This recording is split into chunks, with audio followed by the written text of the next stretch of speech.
Hey guys, West Coast Taco here, and welcome to the channel. Thanks for tuning in. Well, today, guys, I'm out here in Temecula Valley at the Toyota dealership to check out the inventory on the lots. And just like in Carlsbad, guys, actually a little bit worse out here.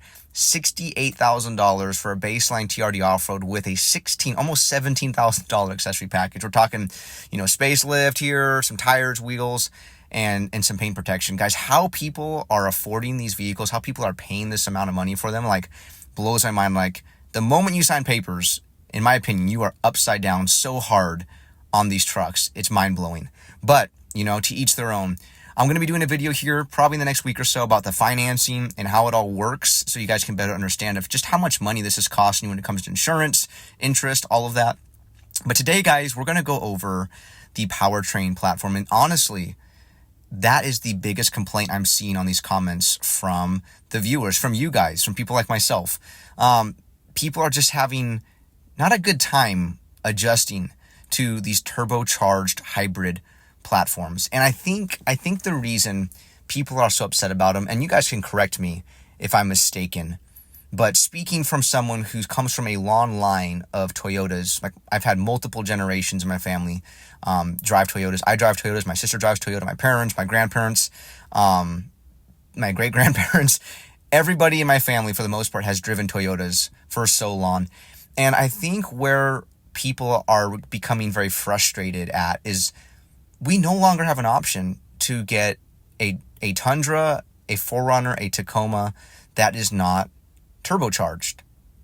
And I think that's where the biggest frustration is. Remember back in the day when you could get, a 4Runner or a Tacoma, 4-cylinder, 5-speed manual, V6. And remember when they actually had those 4th generation 4Runners with the V8s? People love that. People love having options. But now, the V8 Tundra is completely gone. And that is what we had if we wanted to get the V8. And I get it. It's look at the horsepower, look at the torque. I don't really care so much about horsepower and torque from the aspects of I'm not looking to get a turbocharged, I'm not looking to get a hybrid platform powertrain vehicle for myself. Because I feel like the more complex, the more failure points we add to these vehicles. And I don't care what you say. Yes, there are turbocharged diesel engines. It's a different platform. What Toyota is doing is very new. Look at how many issues their new generation of Tundra has had. There's so many videos, people that, having them break down, having to get turbos replaced, 7, 8, 9, 10 days of just owning them. When stuff like that is happening, something is seriously wrong, because I get it. When you start with something new, there's going to be some hiccups you're going to have to iron out.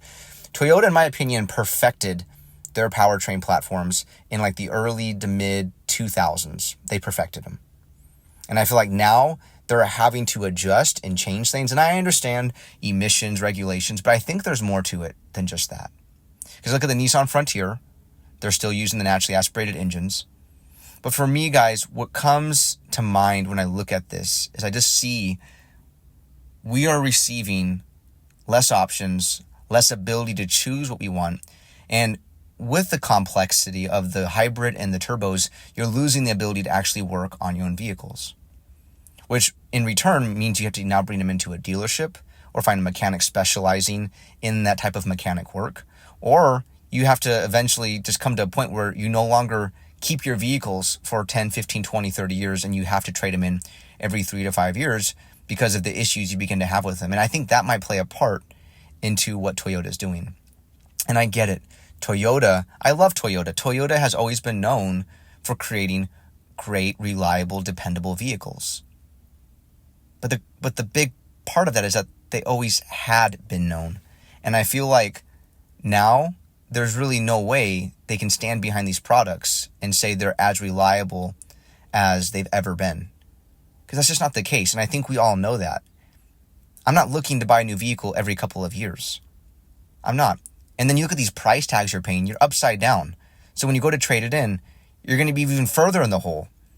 And if you pay for it all cash, it's okay, great, but you're still never going to get your money back. There's just no way. So for me, guys, and I want to know your opinions. Because everyone always says, oh, well, Toyota knows what they're doing. They have this hybrid platform. They've been working on hybrids for years. Yes, but they never put them into a truck with a turbo. Okay, you buy a Prius with a hybrid engine, doesn't have a turbo in it.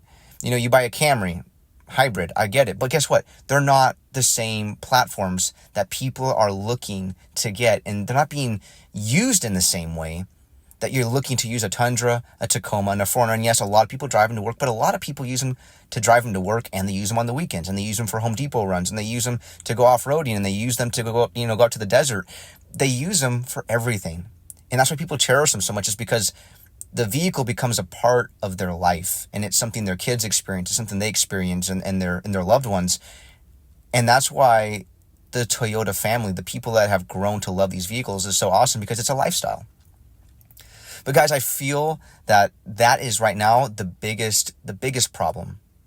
The biggest problem is that Toyota is limiting our options, and they're creating so much complexity that we can no longer do the things we loved with these vehicles for as long as we used to be able to do. And if Toyota has something that I'm not understanding, I would love to hear their 2 cents on why they are moving in this direction. But I feel like there's something more to it than just emissions and regulations. So I ask you guys, and I want to know, what are your thoughts? What are your opinions? What are you looking to do in the future if you have to buy a new vehicle?